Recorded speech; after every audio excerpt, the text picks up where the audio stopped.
Okay. Assalamu alaikum wa rahmatullahi wa barakatuh. So we're going to continue with our 5-hour marathon, talkathon. Inshallah, we'll have our last speaker coming in shortly, inshallah.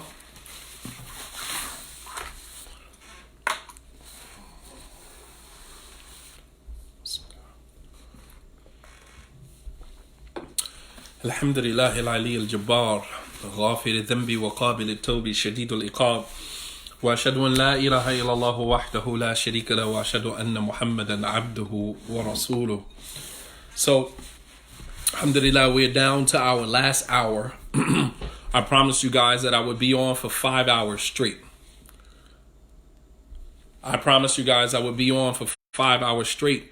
And here we are at the 5th hour, bi'idhnillahi ta'ala, waiting for my last guest to come on, Muhammad Mufti Muneer, who is no stranger to many of you.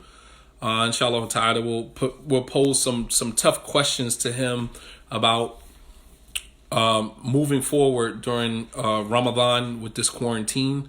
So we'll give him an opportunity to log on, inshallah. Still want to encourage everybody to donate. Inshallah ta'ala, continue donating, please. At the $14,000 mark, we need to increase. We want $6,000 more. I want to say shout out to, there were 4 people. Let me tell you guys, there were 4 people who donated $1,000. 4 individuals. Minus including the sister from earlier, subhanAllah, we had 3 more people donate $1,000, man. We need 6 more people to donate 1,000, inshallah ta'ala, to take us to 20 grand, $20,000, inshallah. And that way we can distribute this money out to some of the masajid who have been hit very hard during this time, inshallah ta'ala. The address to donate is Mardiya Community, MARDIYAH, Mardiya Community at gmail.com. Again, if you don't have PayPal, no worries. All you need to do is, inshallah, whenever you send it, we'll send it out. You donate to Mardiya Community, MARDIYAH. If somebody's on and can type in the email address, inshallah ta'ala, that would be very helpful.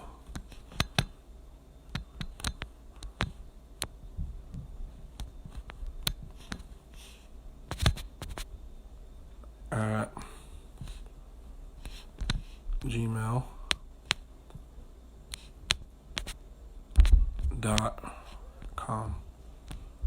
All right, Mardiya Community at gmail.com. All right, let me pin that for you. And let me do the same thing here, inshallah. Mardiya Community at gmail.com. And let me pin that for you.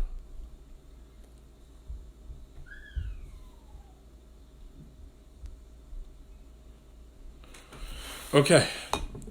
So continue giving. We need about $6,000 more, inshallah, to help offset some of the costs, some of the expenses. Brother Hassan Abdullah came on and kind of gave us an explanation of some of the expenses that the masjid, incurs. And so we are now waiting for our last speaker to join us, inshallah ta'ala. Brother Muhammad Muneer, the one they know as Mufti. So you guys have any questions as it relates to Ramadan, fasting at home? Is it permissible to pray Taraweeh, while you're following Imam on the TV? What should you do if you don't know much Quran? How can you? These are all questions we are going to pose to Mufti Muneer, inshallah, and have him. I don't know who that is.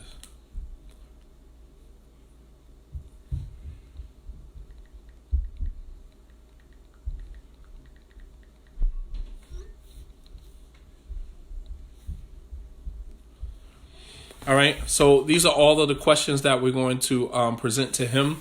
I just want to say to you guys, man, I really appreciate you guys stepping up. Really appreciate you guys stepping up to the plate. You know, you helping these masajid out, and perhaps inshallah moving forward, you know, we can help the masajid better serve us. You know, we can help the masajid better serve us. All right, give me 1 second.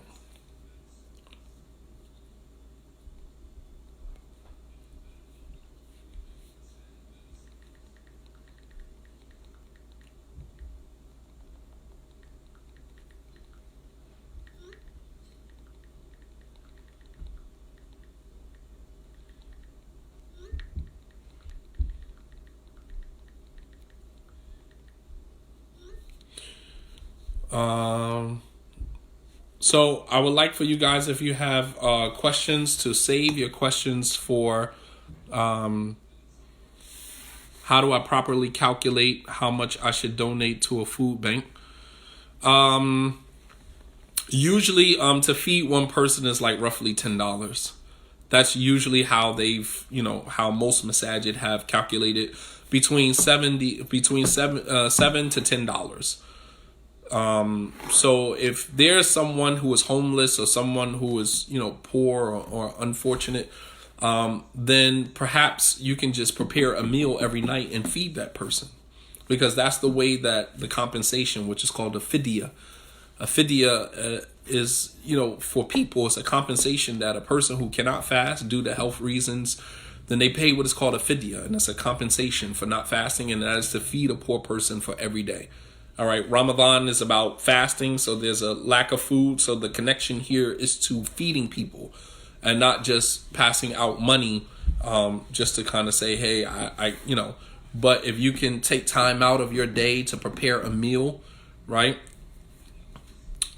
Fasting, preparing a meal and then kind of giving that meal to someone to feed them every day,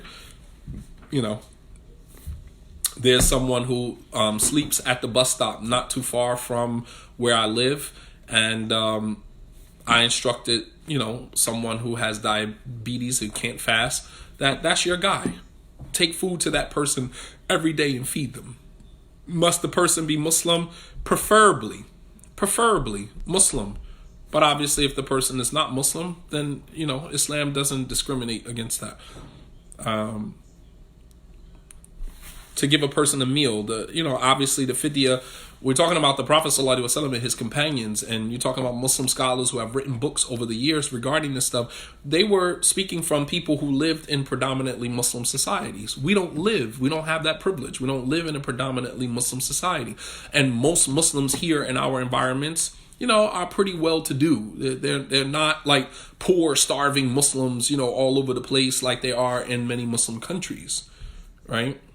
You don't just run across people who are Muslim who are just poor, living on the streets like you would in other Muslim countries, without actually mentioning any names. But you don't have to go as far, you don't have to go any further than Saudi Arabia or the UAE or, any of these, postmodern, Muslim societies. You find people poor living on the streets all the time. You don't really find that here in America like that. If a person is poor or doesn't have, you would have to know that person personally. You're not going to just see people homeless Muslim laying around not having anything. The Cash App to the Elizabeth Masjid is the Cash App sign. Is the Cash App sign, and Darul Islam, DARUL Islam, ISLAM. All right. Okay. So I don't know what's going on with my last speaker, but maybe something came up. Not sure. At any rate, I pray that Allah subhanahu wa ta'ala accepts from you all your charity, your charitable donations, your sadaqah. I want to encourage you in these last moments that we have, inshallah, to continue giving. Even if you only have a little, you can continue giving, inshallah. And let me just kind of answer because we don't have a lot of time, and I don't know what's going on. I haven't received a response yet. Nonetheless, if you don't know much Quran, then you can do one of two things. Either you can read from the Mus'haf. If you know how to read from the Mus'haf, as Aisha radiallahu ta'ala anha instructed her maidservant to do during Ramadan, to read from the Mus'haf. So if you haven't memorized, you haven't committed much Quran to memory, then you can read from the Mus'haf while you lead the Salah. All right? Can you make dua in your own language during sujood and qiyamul layl? In qiyamul layl, yes, because it's a sunnah prayer. All right? Qiyamul layl, yes, because it's a sunnah prayer. But in the 5 obligatory prayers, all of your dua should be in Arabic. Anything and everything that you say in the 5 mandatory prayers should be in Arabic. All right? But in the sunnah prayers, there's a lot less. Okay, here's Mufti. Here we go. All right, so you can kind of direct all of your questions to him. Let's see.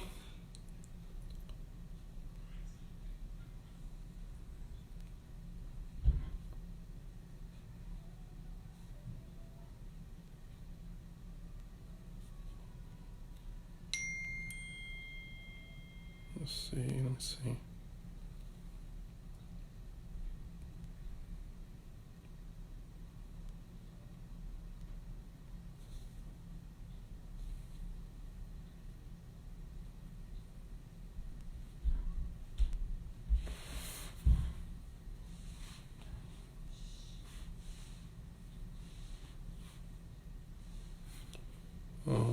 Trying to find.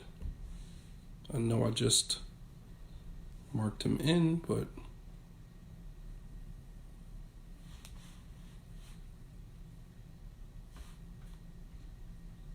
okay, he's in, but I'm not seeing.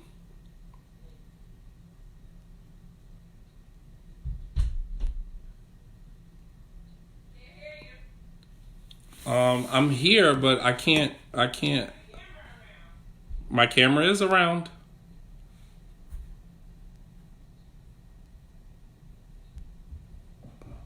My volume's going okay. Let me try it again. I don't know what's going on. Still trying to figure this out. I just turned it back on. Okay, let's try it again. You guys got to forgive me. I'm still new to this.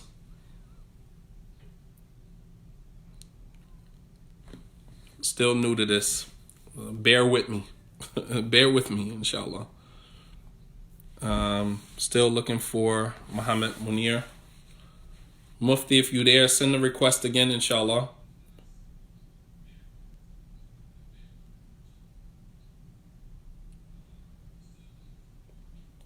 It's old people problems, man. We don't know nothing about.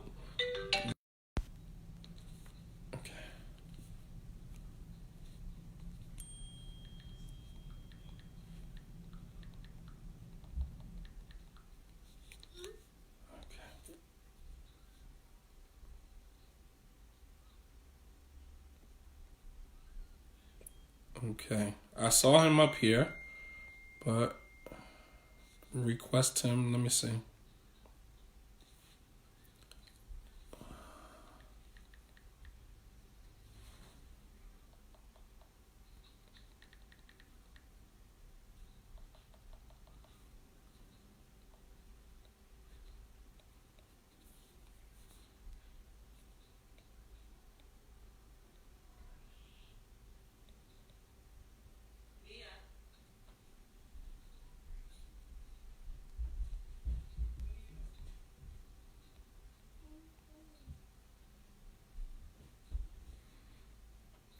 Okay, I'm trying to request him. Give me a second. We'll figure this out.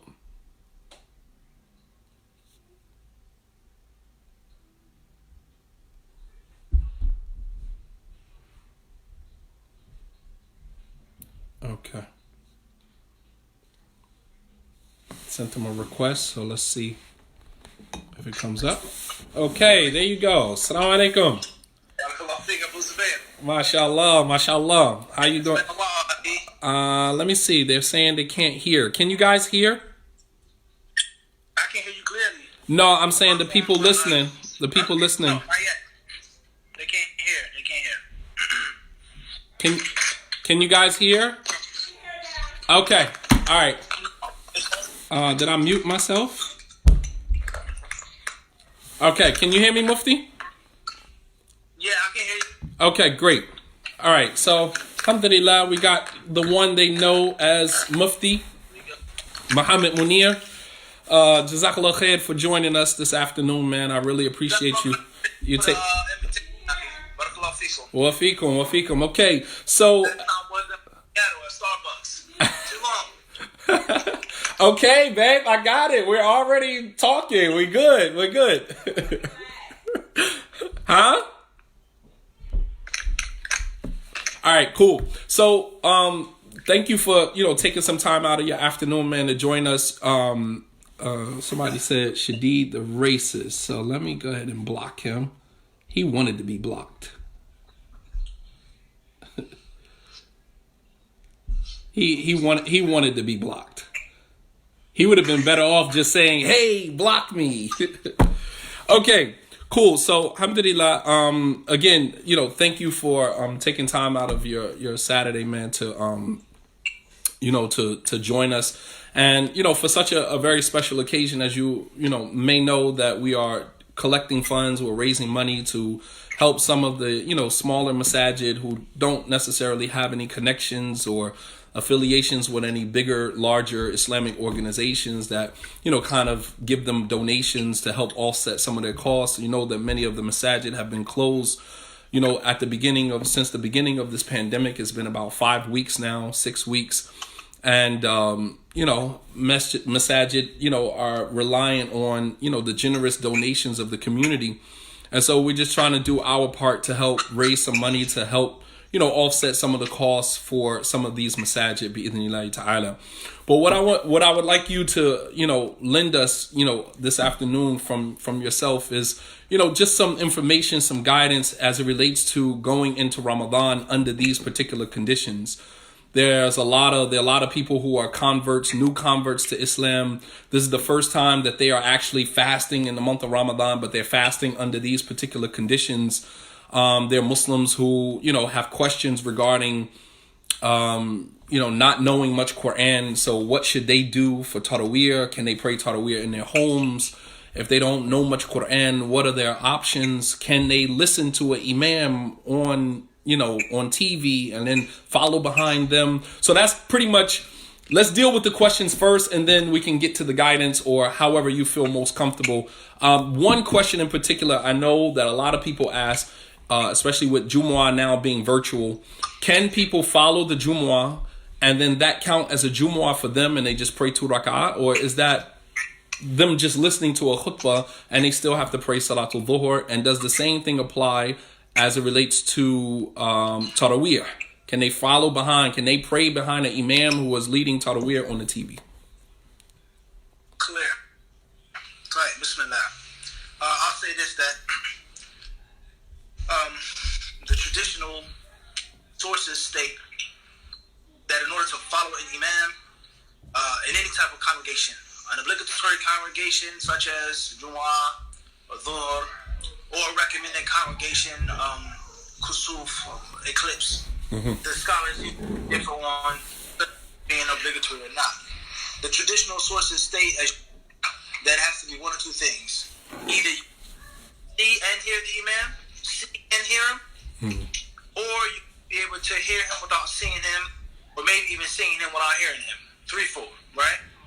So the only time in which a person is allowed to follow an imam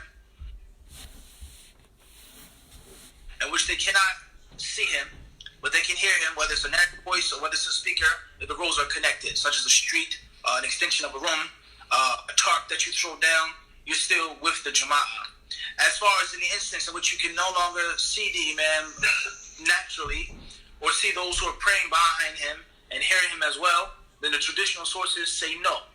They say no, that you cannot follow someone on a television or a virtual, etc. So that's what the traditional sources state. And I think that it's very important of any modern day ijtihad that you make, it has to be based off of the traditional sources, whether you agree with those sources or not. But that is the foundation. So the question is now, is it? This is a question I'm asking you. Is it an issue which maybe the ijtihad needs to be revamped, relooked into? It's a necessity. You're telling people not to pray Jumu'ah for 7 weeks, 8 weeks, 2 months straight. Everything else is done virtually online.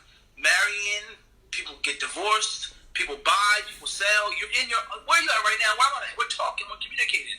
I don't have any doubt about the fact that I'm talking to you. It's not some imposter or some jinn or some, it's you. You're talking to me. And we're in a whole different, total different states. So the question is now, is that ijtihad, is that something which is of consensus? Or does that need to be re-looked into in light of, one, necessity, and number two, in light of the reality that much of our world has become virtual? Not all of it, but much of our world has become virtual.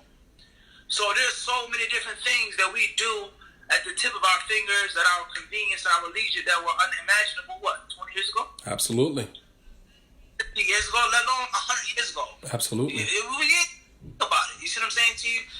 You have the ability of sending a message across the globe. Literally, I can text someone in Russia and tell them something accurately. A voice message. How does my voice travel in the air? And back in the day, in one state, one country, the Amir would send a courier. He would send a man on a very fast horse, and he would run, and then get off that horse and get on another horse in order for the message to get there the next day. But now it's just nothing but what? Send. One click of a button. So it's unbelievable.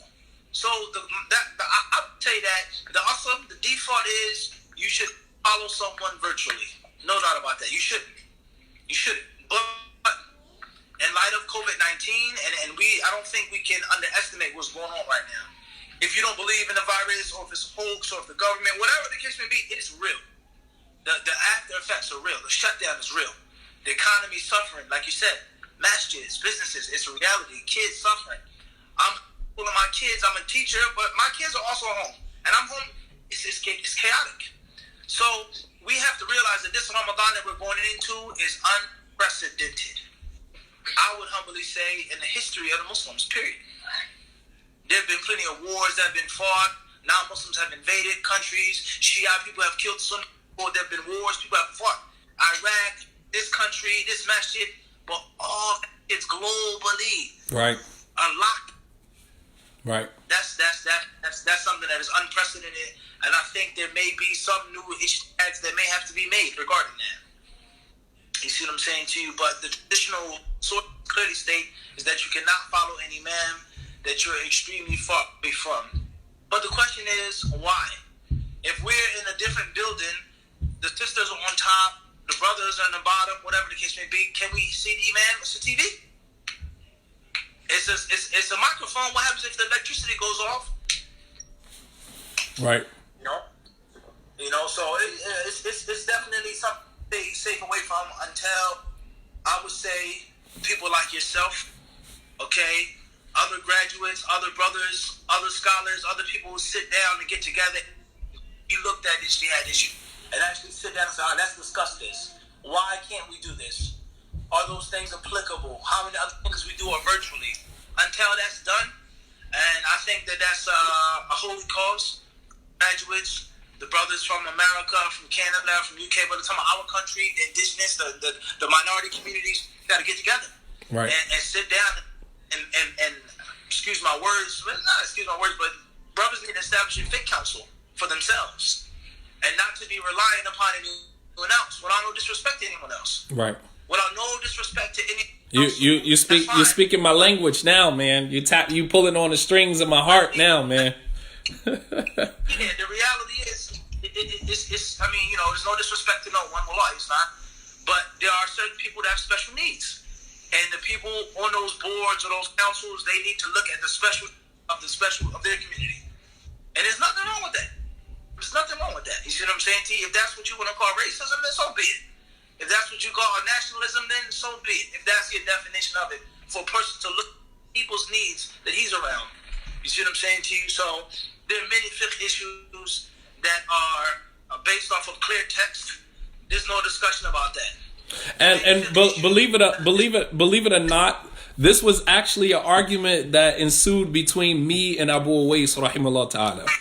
Me and Abu Uwais, we had it out over this very issue because his position was that the sisters should pray in the back behind the Imam. So in Masjid Rahma, if you've ever been there, you know how it's structured. They have the second part in the back of the masjid, and they used to allow the sisters to come on that side.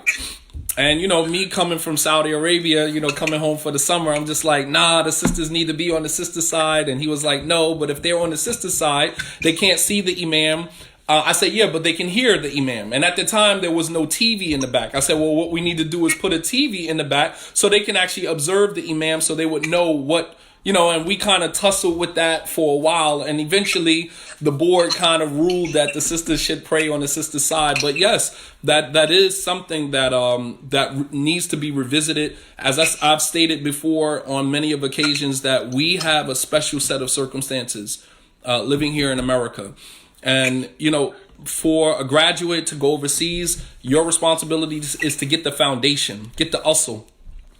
And then when you come back to your environment, you are now considering that usul, you know, you're considering the masail, the issues that come up in your environment, and you're looking at that juxtaposed to the usul that you studied. It's similar to Imam Shafi'i, you know, when, you know, he changed a lot of his positions when he, you know, left, you know, Iraq and he went to Egypt, and he changed a lot of his rulings based upon different environments, different things that he was exposed to. The same thing with Ibn Taymiyyah, rahimahullah ta'ala, who issued many fatwa regarding Hajj. You know what I mean? And then having a chance to kind of see that it wasn't as simple as you jotting down a fatwa and then putting it out there. People who are actually experiencing these things, they need real answers, you know, and, you know, it's definitely a tough call. I personally would not instruct anybody to follow somebody on the TV. That's just my, you know, min baba ihtiyat, you know, just kind of playing it safe and just making sure that you follow, you know, what is in your control. You know what I mean? Obviously, Taraweeh prayer is not obligatory. Taraweeh prayer is not obligatory. It's not a mandatory salah. All right, that's number one that people need to understand. So brothers and sisters at home, you know, you can pray. And this is one of the reasons, correct me if I'm wrong, this is one of the reasons why the Prophet ﷺ didn't come out after the third night to pray with the Sahaba, right? They were waiting. If you don't pray, you're a sinner. They look at you funny for not praying Taraweeh. Right.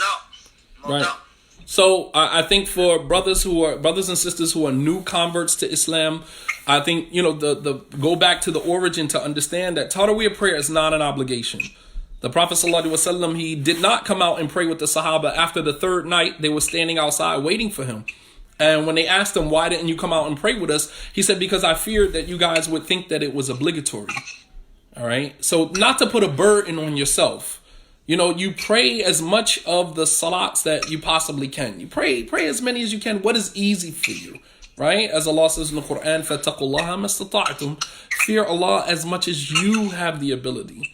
You know, so you know, just to kind of quell some of the anxieties that you new brothers and sisters, you know, have, you know, please, you know, don't make it a burden on yourself. Like you said, even the prayer, the nature of the recitation. Right. Okay. Read that which is easy from the Quran. Right. Okay. You don't have to be a hafiz of the Quran to lead your family in prayer. You don't have to know the whole Quran. You don't have to finish the whole Quran. Many things have become realities. You have to start from Fatiha, and in that nas, you have to make this long dua at the end. You have to make qunut with it every night. You actually go back to the organic hadith, you're not going to find that. You're not going to find it to mandate that. Right. Okay? So the concept of a man leading a prayer in his home, a sister, she makes prayer with her, whatever the case, whoever she needs in the house, she can do it with Qul Huwallahu Ahad every rak'ah.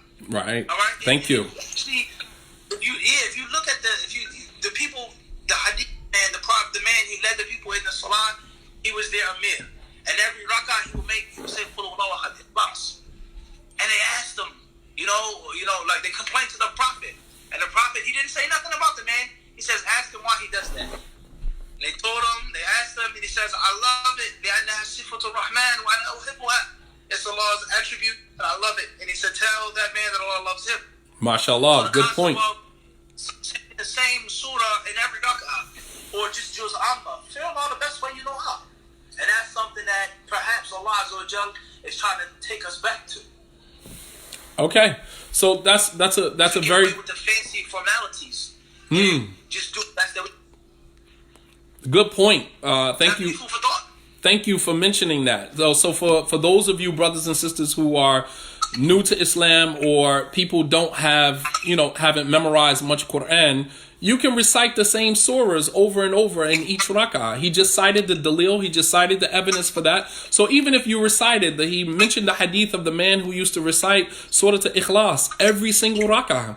And the Prophet ﷺ said, ask the man why he does that. And he said, because I love this surah. And he said, may Allah love you for loving that surah. So that was dalil, that's proof. The Prophet didn't criticize him or condemn him or blame him for reciting one particular surah over and over again. So that is proof to show you that if you only know a few surahs, you can still recite those same surahs over and over again in your rak'ahs, even if you don't know much Quran. Now, what about reading from the Mus'haf while you are in the salah? Clear. I think that's why it can go both ways, like a two-way street. From one aspect, we say that, okay, no problem. You can hold it, or even better, you can have it on the screen now. You don't gotta flip the page. You don't have to disrespect the Mus'haf. You can have it on a little small phone or a tablet or iPod, and you can minimize your movements. Mm-hmm. You see what I'm saying to read from it. But at the same that's definitely got to be resilient. But at the same time, I think that this whole issue we should give to the new Muslims and show them of the ease of Islam. Islam is that's flipping on them. This is a proof of you did the right thing by becoming a Muslim and leaving off that falsehood that you were upon. MashaAllah. It's from every time, every place. Pandemic, epidemic, plague, disease. It's no hardship.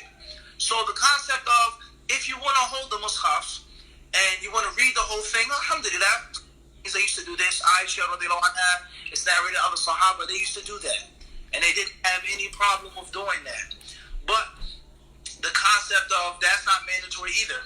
But not best. You want to finish the Quran, not best. Inshallah, there's nothing wrong with that. But there can be certain problems with regards to handling the Mus'haf. Unnecessary turning the page, where you're going to when you make sujood. So some scholars, they say that it's best to recite what you have in your heart. Right. Some scholars say that. And others, as we just said, they said some of the Sahaba used to do it. It's not loud. It's a voluntary prayer.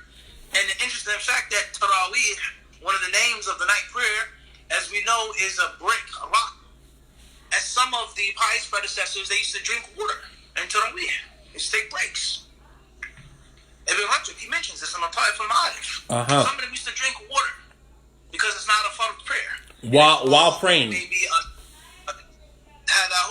yes, while praying. MashaAllah. And the actual Taraweeh is because they took breaks between. They took a raha between this number and that number. So the concept of the fard prayer versus the nafil prayer. The fard prayer or the nafil prayer you can make on your riding beast, sitting down, have the reward. You don't have to face the qibla when you're traveling. There are certain exemptions to certain rules in the recommended prayer, and that is why some scholars say that there's nothing wrong with holding the Mus'haf and turning the page. And in the fard prayer, you know where they make those types of movements, as you know. You need to stand in front of God with submission. Right. Okay? So it can go both ways, but I think, Abu Zubayr, that the danger lies in the people thinking that they have to go above and beyond the right. You can make 8 raka'ah, 11 raka'ah with Qul Huwallahu Ahad, Qul A'udhu bi Rabbil Falaq, and Qul A'udhu bi Rabbin Nas. Push come to shove. Now, if you want to hold the Mus'haf, you learn how to read it. I'm going to say this now, that's an accomplishment for a Muslim to know how to read the Quran in its original language. Wallahi. That's something to be proud of. You know, and then a lot of us, we don't know how to. I've been Muslim 30 years, I can't even read the Quran. Wow. You know, it's not obligatory, but it's like, what aspirations do you have for your deen? Right, you see what I'm saying to you? Right. So the concept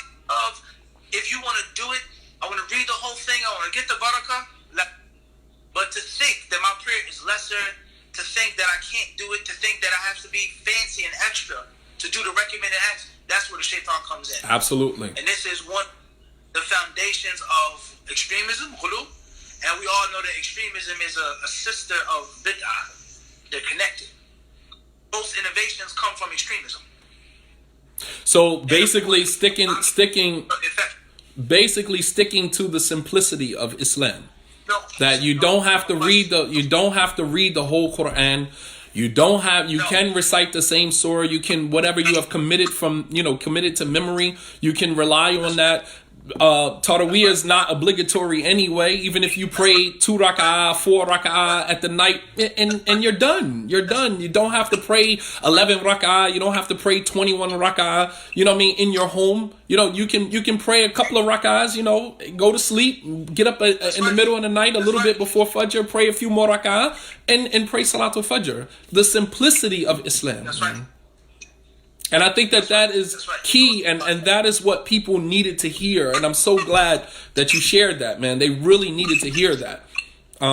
Some everybody's on the same level, and we try to push people. We try to raise their ambitions, but the Bedouin man clearly said only 5 prayers, only zakat, only this. He says, "Wallahi la anqus ala hada, la azid ala hada, wa la anqus." I won't do anything else. He swore to the Prophet. That's all I'm doing. The basic necessities. And the Prophet, he says, "Aflah, if he keeps to that, he'll be successful." So many times we get so caught up in the fancy stuff, we don't even do the fundamental basics, and that pushes people to Islam is off the tip. Right. And the Prophet ﷺ, keep in mind the hadith al-Qudsi, where Allah subhanahu wa ta'ala says, مَا تَقَرَّبَ إِلَيَّ عَبْدِي بِشَيْءٍ أَحَبُّ إِلَيَّ مِمَّا افْتَرَضْتُ عَلَيْهِ. That my servant doesn't come close to me with anything that I love more than what I have already made obligatory on. Allahu Akbar. You understand? You want to get close to Allah. You don't get close to Allah by doing the sunnah or the voluntary while slacking in the mandatory. You come close to Allah with doing the mandatory first. How you going to pray Salatul Taraweeh, reading from the Mus'haf, and your 5 obligatory prayers, No doubt. So I really appreciate that. Gotta keep pushing that, So how can Muslims make the best of their time while at home in quarantine, while they are fasting throughout the day? Give us a regimen. Give us a regimen. What is your regimen?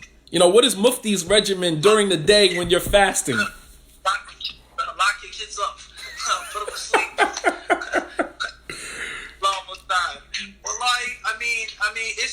It's rough, man. It's rough, kids get bored, you get bored. And the crazy thing about it, Abu Zubayr, is that, okay, you want to go outside, get some fresh air, but there ain't but so much you can do outside. Right. The parks are closed, or they shut down. Oh, man, my favorite spot, I want some donuts or a soft pretzel. They close at 3. Or it's like, what's going on? So it's a challenge. And I don't think that I don't think we can be dishonest by scorning it. It is a challenge. Mm-hmm. It is a challenge. Growth and development come from challenge. Mm-hmm. Growth and development only comes from pressure. What doesn't challenge you won't change you. Absolutely. That's right. So you gotta maneuver now, okay? My kids are home, I'm not working, money is low, money is tight, that's the best time to give sadaqah. We all know this. The Prophet ﷺ was asked about the best sadaqah. He says when you enter sahihun, you're healthy, you're shahid, your fists are a little tight. And you ta'mal al-ghina wa ta'al faqra. You look forward to richness and you fear poverty. That's the best charity to give. Ooh. The best charity. Speak on it. Based off of that hadith, Shafi'i rahimahullah, he said, A'azul ashya'i thalatha. He says the most difficult things are 3. The most difficult things are 3. And from them, he says, Al-judu min qilla, is to be generous when you got a little bit. So I think that it's time to press your nuts now, to squeeze it. Money is tight. I got unemployment or my stash or this money, whatever. Now it's time to give more. It's time to be more generous, and perhaps Allah will make things easier. My kids home, they're driving me up the wall, no doubt. Let's keep it real. They're driving me crazy. Abby, where we gonna go? Abby this. They're driving you crazy. Is it iftar yet? Is it iftar yet? I'm hungry, Abby. Now it's time for you to revamp your strategy and your tactics. You got to find a new activity for them. You got to find a new way to bond with them. You got to increase your supper. Your skin got to get thicker now. You can't get irritated and aggravated at your kids so quickly like you normally would. Go outside. Go to the store. Ain't no outside now. The store's closed. Or I don't have no money for you to go to the store. So it's a test. And Allah Azza wa Jal, وَلِيُمَحِّسَ اللَّهُ, what the Quran says, yumahis. Allah never wants to just destroy us. وَيَمْحَقَ الْكَافِرِينَ. The kafir is to be vanquished by the fitna. The mu'min is supposed to be what? Tamhis. Cleansed. Made better. I feel better after that and not work. See what I'm saying to you? So it's a challenge, man. It's no doubt it's a challenge. Spiritual challenge. Financial challenge. It's a challenge with boredom. But that is the time for you to get better. That's the time for you to get more sabr, get thicker skin, have more patience, to be more resilient, and to be grateful. And you tell your children, look, nothing is guaranteed. And you can see that. There's no guarantee. I've been Muslim all of these years. We never had COVID-19, ever. Now look, there's no guarantee. Never seen the Kaaba empty, ever. No, it's unprecedented. Come on, man. Ramadan's, right? You sick. You can't come outside. A person is quarantined himself, but everyone is banned. The Masjid is folded. Pressure. It's difficult. So my regimen is, I mean, you gotta, like I said, you have to be resilient. All right. You know, General George Patton, one of the most iconic figures of World War II. We all know he was a very harsh general. He took a lot of criticism, and he was very, very robust and searching and engaging the enemy. Oftentimes, he disobeyed orders. He's just not slowing down. We're not stopping. We're not waiting for anyone. We're going to capture our enemies. He said a statement once that was very amazing. He said that I never judge a man how high he can jump. I don't judge a man by his athletics, by his physical strength as a military soldier. He says, but I only judge a man by how much he bounces when he hits the bottom. Then I judge him.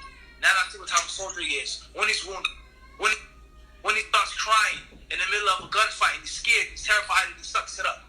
Your guts and glory, as they say. So the believer is not based off of how high he can jump when things are good.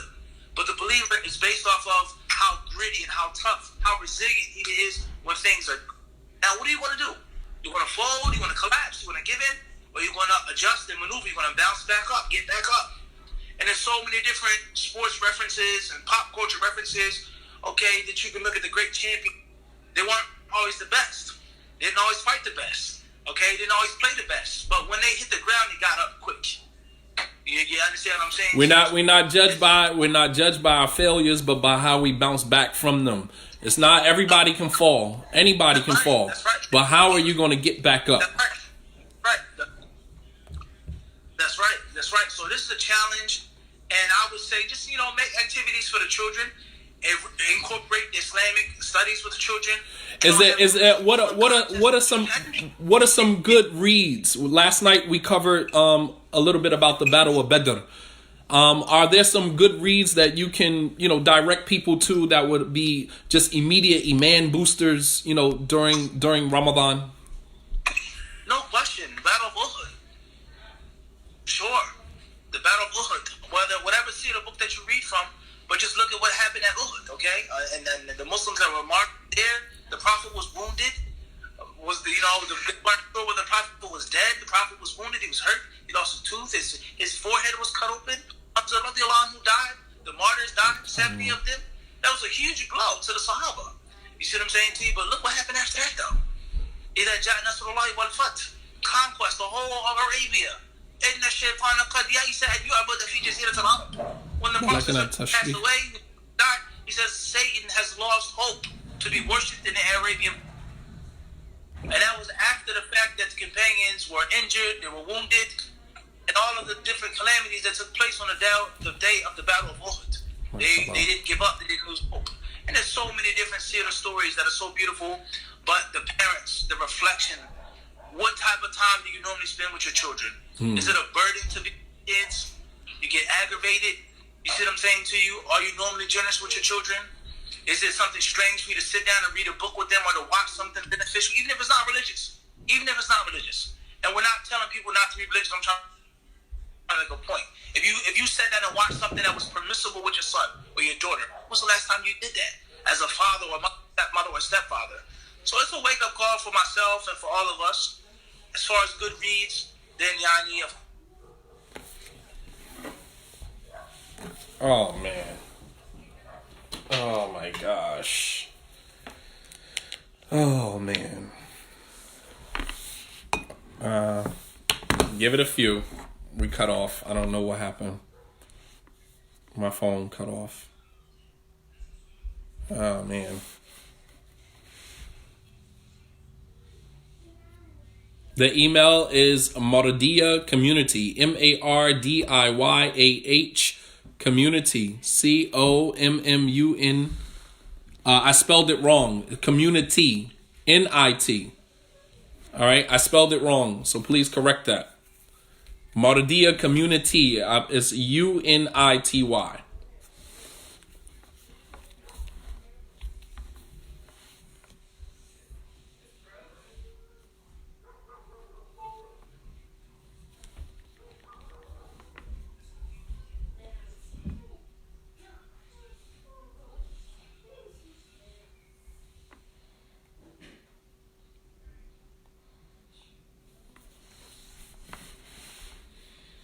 Mardiya Community. My apologies about that. Hopefully we can get him back on. SubhanAllah. I'm really sorry about that.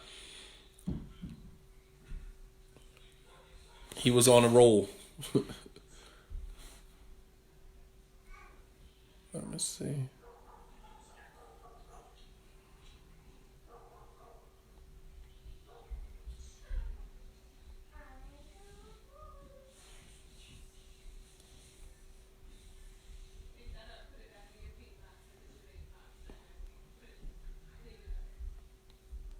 See if we can get him back on, inshallah.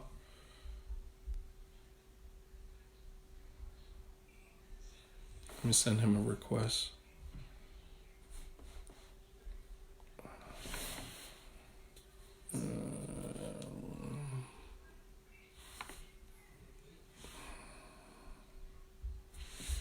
Okay.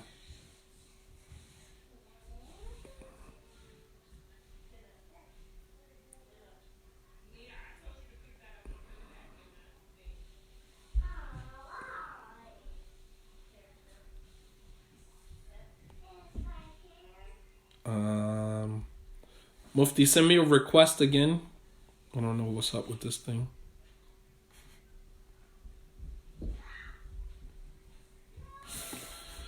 Oh, boy.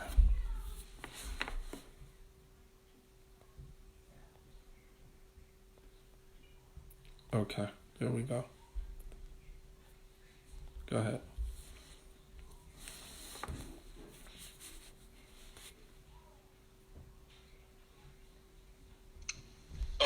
Wa alaikum salam. My bad.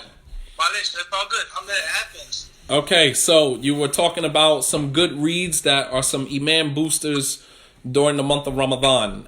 Once you're done with that, we'll kind of close it out, inshallah. I don't want to take up too much more of your time, man. Okay. Tell you. As far as good reads, you with me? Yeah, I can hear you. Okay, right. Tell you. Okay, so I was saying about the good reads. I think you had left Medina by this time. My first year was your last year, right? In the college. Mm-hmm. Okay, so I don't know if you were there. You remember those meetings they used to have over Sheikh Muhammad Abdul Wahab Aqil's house? Yeah. Sheikh Abdul. Okay, remember that Wednesday night? I remember. It used to be a Thursday. All right, tight. Okay. The American brothers would come. Some of the Western brothers. All right, perfect. So it was one night. I don't know if you were there, but they were asking advice. And he said, this is something that stuck with me ever since then. It stayed with me. He says, ينبغي لطالب العلم أن يكون عنده معرفة تفصيلية للسيرة النبوية. معرفة تفصيلية لأن السيرة تجسد الدعوة. He says that student knowledge has to have a detailed, descriptive knowledge of Sirah. Not general points, this year, detailed knowledge of Sirah, because the Sirah is the embodying, is the personification of Dawah. Your Dawah has to be molded and structured and sculpted around the Prophet's Sirah.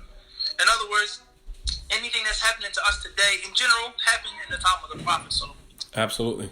So I mean, I can't give no better advice with regards to the Muslim household than a seerah. Reading those stories about the Prophet, about his companions, the hardships, the mishaps, and how Allah saved them and protected them, and they were victorious in the end. And the different enemies of the Prophet, their names aren't. What non-Muslim knows the name of Abu Jahl? Yeah, Ibn Abi Umayyah, Fulan, but they all know Muhammad. Right. Right. Lord told his dhikr. So they won, no doubt. The Prophet won, the companions won. They won in their time and to this day. So the seerah is extremely important, but how are you going to open up a book of seerah if you yourself are living totally different than the Prophet? You're a cruel father, a cruel, abusive mother, an evil stepmother. You see what I'm saying to you? You're far from the Prophet and his guidance, and you want to tell your children what to do and how to be. So the reflection has to come to us first. So in general, good read. I would suggest the seerah books that are made and geared towards the family and young children, such as the Dar es Salaam series. They have several different versions of the seerah, several different versions of the companions. Some are separate, some are in a set. And you can't go wrong with Ibn Qayyim's book, Zadul Ma'ad, Provisions for the Hereafter. Provisions for the Hereafter. That's definitely a Iman booster. Definitely. No doubt. The way down. And my advice is that the father or the mother, you shouldn't just read from the book. Have everyone read or do the Islamic studies and then engage them. What did you understand from that, son? What did you get? What do you think that means in 2020? That's over 1,000 years ago, 1,400 years ago in Arabia. There's no sand dunes outside. It's concrete. And get the people to think about what they read. See what I'm saying to you? So that's a good starting place for many parents at home with their children during Ramadan. You can take some books about seerah, whether it is the chapter on fasting. The chapter on fasting, yes, absolutely. Read some, after usually I have an English translation of Sahih al-Bukhari, and usually after the salat, I'll have one of my sons. They take turns reading a hadith, or they'll pick it up and they'll read the next hadith, and then we'll talk a little bit about it. The same way we do in the Masjid. After the salat, we'll grab Riyadh al-Salihin or grab any one of the small texts and just kind of read a hadith and then expound on it a little bit, just to kind of keep that energy flowing throughout the house, throughout the day, because you're not going to get through Ramadan just through your physical prowess. It's more spiritual than it is physical, That's right. That's the fuel. No question. So in ending, man, I really appreciate the Jews that you shared with us. We're doing a fundraiser where we are, raising money for some of the masajid that have been hit hard. I know that, you guys have the Imam Muslim Center in Philadelphia. You guys have been closed since the pandemic, or have you guys been open? Been about what? Maybe 3 weeks now. A little over 3 weeks. Okay. Maybe going. It wasn't from like the first matches to close down. Some matches I know it's been weeks, hardcore 6 weeks. Yeah. But I think in Lancaster, it's about 3.5 weeks now, roughly. So let me ask you, since you guys have your own facility there, how has closing the masjid affected you guys financially? How has it affected the facility within itself? We had Sheikh Hassan Abdullah come on before you, who talked about some of the masjid expenses, just to kind of give people a general idea of what it takes to run a masjid, to keep the masjid up and running and serviceable to the community. How have you guys been hit financially as it relates to keeping your community closed? And why is it important for people to donate to the masajid? I would probably say most masjids in the urban city are rehabilitated buildings, rehabilitated houses, warehouses, storefronts. Very seldom is a masjid built from the ground up. Very seldom is a masjid rehabilitated from a huge facility. Every now and then there are, but a lot of them are rehabilitated houses. So it's for the people, by the people, for the people. There are no checks coming from funding. There's no king or no sheikh. It's what's being given by the people on Friday. Right. Okay. A a couple brothers, they make pledges. A couple businessmen, they drop some envelopes or some shoe boxes or bags. Even, excuse my French, as they say, but the reality is, you may find some guys in the streets. They'll come and say, look, man, take this money. I'm trying to do the right thing. I know I'm not doing the right thing, but take this money. I'd rather give it to you than, hello.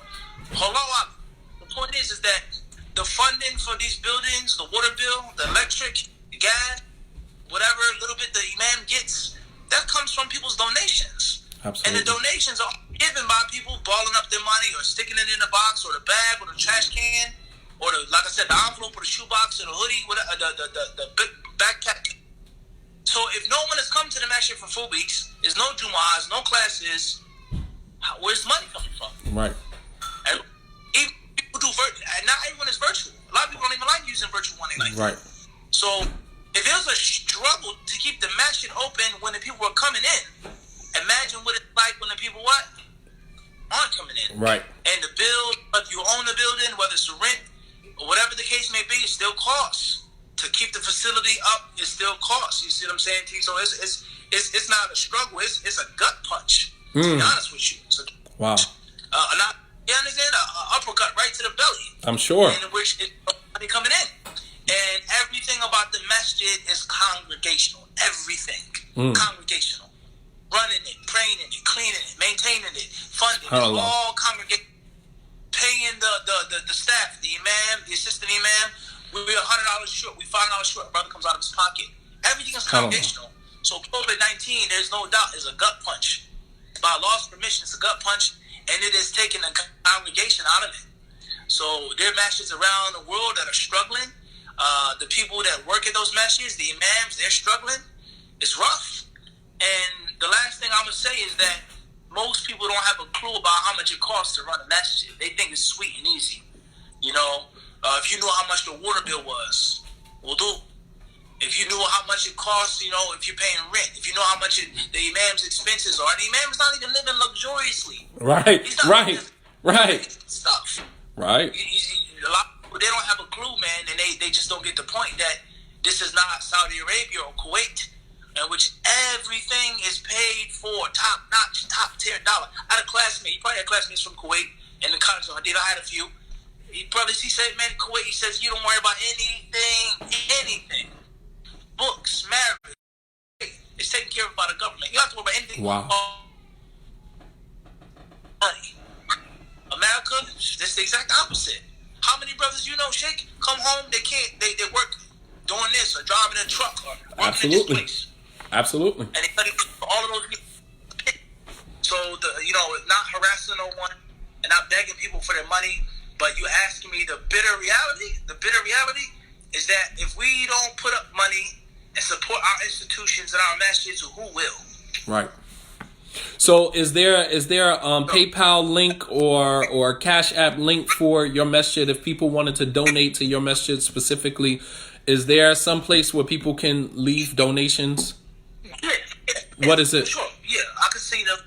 I can send it to you. If you could say it now while we have everybody on, and then basically, you could send it to me, inshallah, and then I'll make it available for everybody else. If I can pin it, your either Cash App or PayPal. Hold on for a second. All right, I'm gonna read it to you right now. You ready? Yeah, go ahead. It's www.paypal.me. Hold on. PayPal. .me. / capital I. M as in Muhammad. Imam. A. Muslim. Yeah. Capital I. M-A-M. Capital Muslim. M-U-S-L-I-M. F-C. Capital letters F-C. Okay. That's the. That's the PayPal. .me / capital I, lowercase m, A, M, capital M, lowercase u, S-L-I-M, capital F, capital C. Okay, so if you guys wanted to donate to the Imam Muslim Family Center, which is the facility that is operated by Mufti Muneer, then please donate to the PayPal link, www.paypal.me/Imam Muslim FC, Imam Muslim FC, and I pinned it on the Instagram so everybody can see it, inshallah ta'ala. So in addition to what we are, as well. It's Imam Muslim FC. what is it? The Cash App is Imam Muslim FC. And the Cash App is the Cash App sign, Imam Muslim FC. Imam Muslim FC. The M is capital and the F and the C are all capital. Okay. So inshallah ta'ala, if you guys want to donate directly to him, to his facility, then you guys can do that in addition to what we collect, inshallah ta'ala. So we will be assisting and helping out some of the masajid. Bi-idhnillahi ta'ala. May Allah subhanahu wa ta'ala bless you, Sheikh, for your zeal, your energy, man, and what you bring to the table, man. May Allah subhanahu wa ta'ala make your affairs easy, man, and give you long life. We need you around. We need you around. The community needs you, bi-idhnillahi ta'ala. Same here. It's always a pleasure. Jazakallah khaira. I see you. Araka ala khair, inshallah. Hayakum Allah. Wafaqakum Allah. Ameen. Ameen ya Rabb. حياك الله. السلام عليكم السلام ورحمة الله وبركاته. Okay, so that pretty much concludes. It concludes the our program for today. Alhamdulillah. Muhammad Muneer Mufti came on, dropped some jewels on us as usual. I figured you guys would enjoy that. Sheikh Yeshua Evans. May Allah subhanahu wa ta'ala bless you, Sheikh. Thank you for joining us, man. I wish if you could shoot me an email or shoot me a DM, inshallah, that way I have your email. Bi-idhnillahi ta'ala, I would definitely like to collaborate with you, man, inshallah. Jazakumullah khairan for you guys, assisting. Please ignore, the people. I mean, I spent most of my time with Mufti, unfortunately, blocking people who were coming on and please hit me up, inshallah. Please, man, shoot me a DM, shoot me an email, imamshadidmuhammad@gmail. Inshallah ta'ala, let's collaborate, man. I would have loved to have you on, inshallah ta'ala. At some point, inshallah, we need to collaborate. May Allah subhanahu wa ta'ala bless you all. But unfortunately, I spent most of my time, blocking, people, Somali community, demanding an apology, and the funny thing about it is that all the way up to this point, we didn't have one heckler. We didn't have one heckler. We didn't have one person come on and, say anything nonsense. And then the moment myself and Mufti Muneer gets on, then I'm pointing this out because I want you guys to see that this is why imams, leaders, students of knowledge in the Muslim community, this is what keeps us divided. This is what keeps us separated. This is what keeps us separated.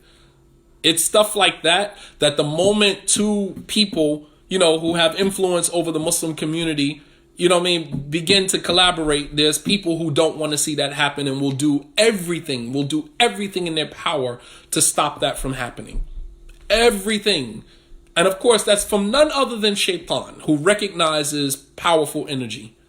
Shaitan recognizes powerful energy.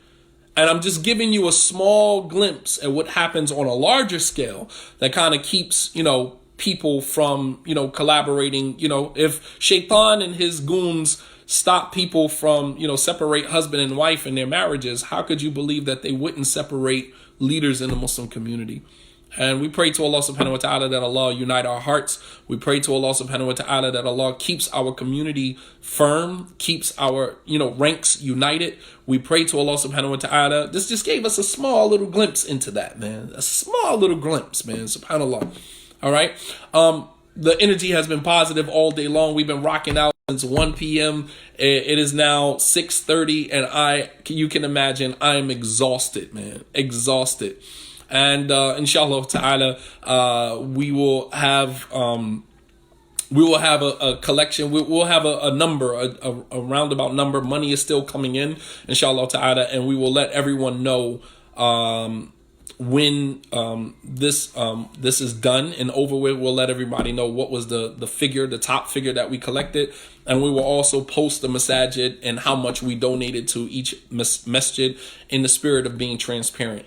All right, and may Allah subhanahu wa ta'ala reward you all for your time and your energy. Some of you guys have been rocking with us all day long, man, and I really appreciate that. And I just pray that once quarantine is over, we can, we can do this more often in person. You know what I mean? As you know, this was no scripted lectures. We were all just having conversations, man. You know what I mean? Like, yes, this was the ummah of Muhammad sallallahu alaihi wasallam. Absolutely.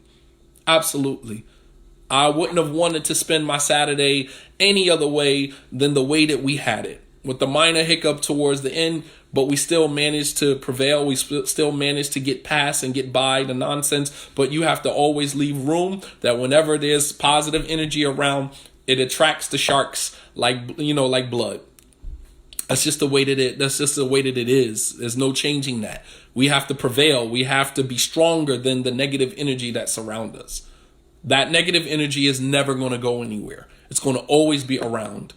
May Allah subhanahu wa ta'ala reward you for your donations, for your generosity, for your patience. May Allah subhanahu wa ta'ala reward you generously in your families. Please keep us in your dua.